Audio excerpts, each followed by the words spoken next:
Hello friend, स्वागत है आप सभी का हमारे यूट्यूब चैनल आर के एस पी इन हब। तो फ्रेंड, आज के वीडियो में हम बात करेंगे जो बीपीएससी तैयारी 3 का जो रिजल्ट है, इसमें देरी जो हो रही है, आखिर ये देर क्यों हो रही है और ये इसके पीछे देरी होने का कारण कहीं ये तो नहीं कहीं इसके पीछे महा घोटाला हो रहा हो।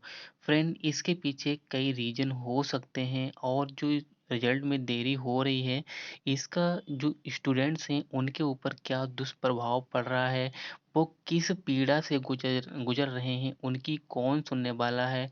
तो इसके ऊपर हम सब बात करेंगे। तो सबसे पहले हम बात करते हैं कि जो कल आयोग की प्रेस कॉन्फ्रेंस हुई थी, उसमें उन्होंने क्या कहा और रिजल्ट कब तक देने की बात कही है। तो फ्रेंड देखिए, सबसे पहले हम बात करते हैं अभी तक जो 6 टू 8 की फाइनल आंसर की आ चुकी है, यानी पीआईटी की भी फाइनल आंसर की आ चुकी है और उसकी जो ओएमआर सीट है और रिस्पांस सीट है वो भी अपलोड हो चुकी है।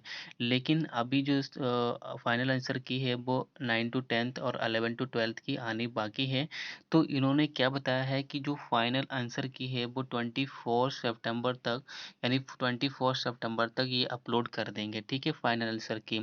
उसके बाद इन्होंने क्या कहा है कि 27 सितंबर तक ये क्या करेंगे, जो ओमार शीट अपलोड करेंगे, अगर उसमें कोई भी एरर है, उसमें कोई भी गलती पाई जाती है तो स्टूडेंट उस पर क्या कर सकते हैं, उस पर कंप्लेंट कर सकते हैं 27 सितंबर तक।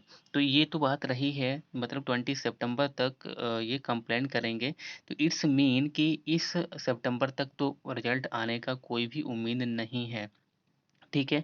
अब ये बात करते हैं कि ये बहाने क्या बना रहे हैं कि ये रिजल्ट क्यों देर हो रहा है, किस वजह से देर हो रहा है। तो सबसे पहले इन्होंने बात बताई है कि जो पहला 65% वाला आरक्षण था, इस पे इन्होंने क्या बनाया था, रिजल्ट पूरा तैयार कर लिया था।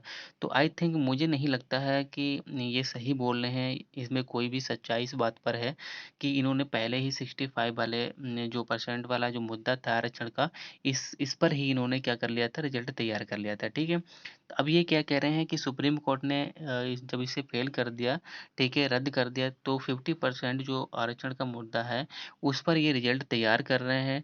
और इसका रिजल्ट ये कब तैयार करेंगे, जब इसका फाइनल रोस्टर जो है इनको मिल जाएगा, तब इस पर ये तैयार करेंगे।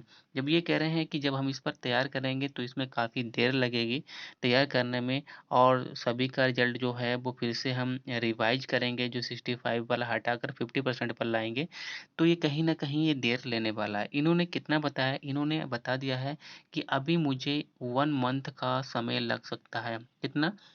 1 मंथ का समय लग सकता है। इट्स मीन, इन्होंने ये बताया है कि जो अक्टूबर है, अक्टूबर के लास्ट में हम टीआरई 3 का कहीं जाकर रिजल्ट दे पाएँगे, ठीक है?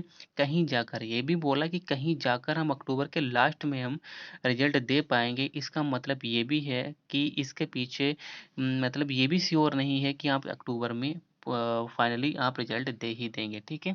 तो ये है। तो फ्रेंड, मतलब ये पता लग गया है कि अभी रिजल्ट नहीं आने वाला है।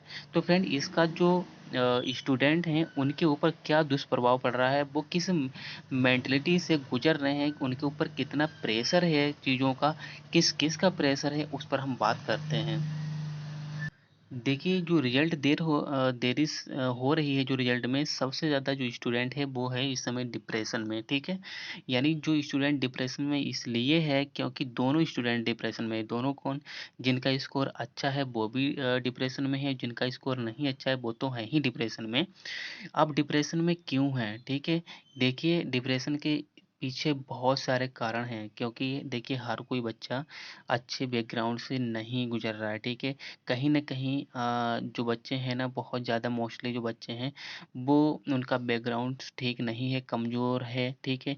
और वो एक उम्मीद से बैठे हैं कि रिज़ल्ट जल्दी आ जाएगा, तो उनका सिलेक्शन हो जाएगा और कहीं न कहीं उनकी जो समस्याएँ हैं वो दूर हो पाएँगी, ठीक है?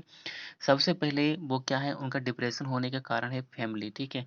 फैमिली में क्या है, फैमिली जैसे कि अब काफ़ी उम्र भी हो चुकी है, ऐज हो चुकी है, तो फैमिली उनको बोलती है कुछ कीजिए, ठीक है? यानी कहीं न कहीं कुछ तो कीजिए जिससे कि आप 4 पैसे कमा सकें, ठीक है? अब ये बच्चा जो है स्टूडेंट है वो डिप्रेशन में है, वो ये भी सोच रहा है कि अगर हम प्राइवेट पढ़ाएँगे 2-3 हज़ार रुपए, 5,000 रुपए मिलेंगे, तो इसमें कुछ होने वाला भी नहीं है। दूसरी बात ये है कि उनका जितना भी टाइम है वो वेस्ट रहेगा और वो उस टाइम में पढ़ाई भी नहीं कर सकते हैं, ठीक है? क्योंकि आपको पता है 2-3 हज़ार रुपए देकर प्राइवेट वाले जो स्कूल वाले हैं बहुत ज़्यादा कम लेते हैं और उसके बाद आप जब स्कूल से वापस आओगे तो इतना थक जाओगे कि आपका मन ही नहीं होगा पढ़ने का, ठीक है? तो पहला डिप्रेशन ये है और फैमिली वाले ये पूछते हैं कि बताइए भाई रिजल्ट क्यों नहीं आ रहा है? जो फैमिली अगर एजुकेटेड फैमिली है वो तो कहीं न कहीं समझ जाती है, ठीक है? वो न्यूज़ देखती देखती है तो वो समझ रही है कि इस वजह से जो रिजल्ट है वो इसमें देरी हो रही है। लेकिन भाई जो फैमिली अनएजुकेटेड है, ठीक है? जिसके पेरेंट्स अनएजुकेटेड हैं, भाई-बहन अनएजुकेटेड हैं, उन जब वो पूछते हैं कि रिजल्ट क्यों नहीं आ रहा है? ठीक है, तब वो बताते हैं तो भाई वो मतलब कैसे समझाएँ उनको? वो ये स्टूडेंट जो होते हैं जिनके पेरेंट्स अनएजुकेटेड हैं, वो कैसे उनको समझाएँ? वो नहीं समझ पा रहे हैं, तो वो कहीं न कहीं उनको क्या करते हैं, उनके ऊपर दबाव बनाते हैं, जो फैमिली है वो स्टूडेंट के ऊपर दबाव बना रही है कि आप जब रिजल्ट नहीं आ रहा है, तो आप उसके पीछे ही क्यों पड़े हो, दूसरा काम क्यों नहीं करते? यानी आप स्कूल में दूसरे प्राइवेट स्कूल भी हैं, वहाँ भी पढ़ाओ, ठीक है? इस उनका मतलब ये है कि कहीं न कहीं भैया आप लग जाओ, 4 पैसे कमाओ, जिससे कि फैमिली का खर्चा चल सके, ठीक है?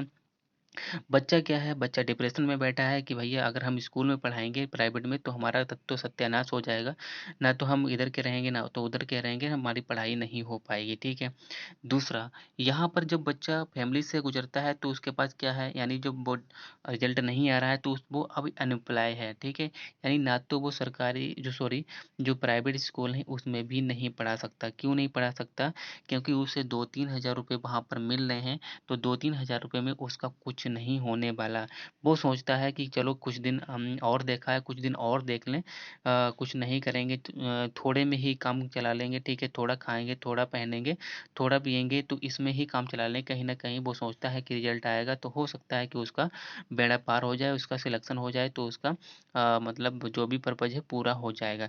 तो इसीलिए वो क्या है अनएम्प्लॉय भी बैठा है, वो कुछ नहीं कर पा रहा है, ठीक है? अब दूसरी बात देखिए, बहुत सारे ये लोग होंगे कि इसी रिज़ल्ट पर उनकी मैरिज भी अटकी होगी, ठीक है? बहुत सारे ऐसे लोग होंगे जिनकी मैरिज इस रिज़ल्ट पर अटकी है कि जो रिज़ल्ट है वो पॉज़िटिव आए तो उनकी शादी हो जाए। भाई ये सोसाइटी है आजकल सभी को सक्सेस देखती है, ठीक है? आप सक्सेस हैं या नहीं?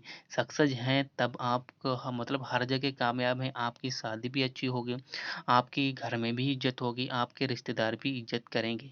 जो नहीं जानते थे आपको वो भी जानेंगे, जो नहीं बोलते थे आपसे वो भी बोलेंगे। जब आपके पास क्या होगी, जब आपके पास जॉब होगी या फिर अच्छा आपका करियर होगा, ठीक है? जब आपके पास रुपए होंगे। तो ये भी हमारा एक कारण है कि मैरिज भी अटकी पड़ी है लोगों की, जो स्टूडेंट्स हैं, ठीक है? जिनकी काफ़ी उम्र भी हो चुकी है। जो गर्ल्स हैं वो भी बेचारी बड़ी परेशान हैं, ठीक है? कि इस रिज़ल्ट के चक्कर में उनकी भी शादी देरी से हो रही है। तो यहाँ कहीं न कहीं ये मैटर करता है कि रिज़ल्ट से उनकी मैरिज में भी थोड़ा जो है ना डिले हो रहा है। दूसरी बात करते हैं कि बहुत सारे ऐसे स्टूडेंट हैं जिनकी ऐज में क्या हो रहा है, वो ऐज धीरे-धीरे ऐज निकल रही है, ठीक है? यानी भाई आप एक-एक दिन जो निकल रहा है ना, वो ऐज इसमें क्या है, वो ऐज निकल ही तो रही है। ऐज मतलब जो वैकेंसीज़ में कहीं बैठने का जो समय है वो निकल रहा है, कम हो रहा है धीरे-धीरे। तो बहुत सारे ऐसे स्टूडेंट हैं जो बिल्कुल अंतिम पड़ाव पर हैं, ठीक है? तो उनकी एज निकल रही है तो वो इस डिप्रेशन से इसके कारण भी उनका डिप्रेशन है कि एज निकल रही है, मैरिज नहीं हो पा रही है, ठीक है? अनएम्प्लॉय हैं, ये सारे के सारे डिप्रेशन के कारण हैं। दूसरा अब लास्ट में आते हैं सोसाइटी, भाई इनसे बच जाते हैं तो लास्ट में भाई ये सोसाइटी मार देती है, ठीक है? सोसाइटी आपको जीने नहीं देती है कि इतने दिनों से क्या कर रहे हो, ठीक है? कुछ कुछ नहीं कर रहे हो सोसाइटी में हम उनके सामने जा भी नहीं सकते, ठीक है? अगर आप बाहर कहीं रह रहे हो, तो अगर गाँव जाओगे क्या कर रहे हो? अरे कुछ नहीं कर रहे हैं, खाली अभी ऐसे ही टाइम बर्बाद कर रहे हैं, ये देखो अब इनको मतलब हमको देखकर यानी मतलब जो भी स्टूडेंट्स हैं, ठीक है? वो अपने घर जाते हैं तो वो कहते हैं देखिए इनको अभी नौकरी नहीं मिली है तो हम भी अपने बच्चों को पढ़ा के क्या करेंगे, कि इनको क्या नौकरी मिल जाएगी। तो भाई सोसाइटी जो है ना, देखिए आप इन सारे कामों से ऊपर वाले कारणों से बच जाओगे, लेकिन सोसाइटी आपको जीने नहीं देगी, ठीक है। सोसाइटी तब तक आपको नहीं मानती, तब तक आप अपने पैरों पर खड़े नहीं होते हैं, ठीक है। तो देखिए ये सारे के सारे रीज़न हैं, ठीक है। क्या बच्चा जो है वो एक अंदर से टूट रहा है, रिजल्ट जब देर हो रही होती है तो वो अंदर से टूट रहा होता है। देखिए जिसका स्कोर सही ठीक-ठाक है, तो वो सोच रहा है कि जल्दी भाई रिजल्ट आ जाए, उसका सिलेक्शन हो जाए, तो कहीं न कहीं उसका जो है ना जो पीछे का बैकग्राउंड है या फिर उसकी प्रॉब्लम्स हैं उनको दूर की जा सकती हैं। दूसरा जो जिनका स्कोर कम है वो अब जो अपकमिंग वैकेंसीज़ हैं उसमें डिले हो रहा है। अब वो ये भी सोच रहा है कि भाई जल्दी रिजल्ट आए, जो भी होगा तो इसमें देख लेगा, अगर नहीं होगा तो वो आगे जो रिजल्ट मतलब वैकेंसी आएँगी उनकी अच्छे तरीके से प्रिपेयर कर सकेगा, ठीक है। तो ये सारे मुद्दे हैं फ्रेंड कि आप लोग सोसाइटी में रहते हैं, ठीक, आप लोगों को भी झेलने पड़ रहा होगा ये सारी चीज़ें। कहीं न कहीं आप लोग भी इन सारे इश्यूज़ में से आपका भी एक इश्यू होगा जिससे आप इस डिप्रेशन से गुज़र रहे होंगे, आपका दिमाग ख़राब होगा, आपको कहीं न कहीं टेंशन बनी रहती होगी, ठीक है। पेरेंट्स भी कहते हैं भाई कब तक रिज़ल्ट आएगा, आप कुछ कीजिए, ठीक है।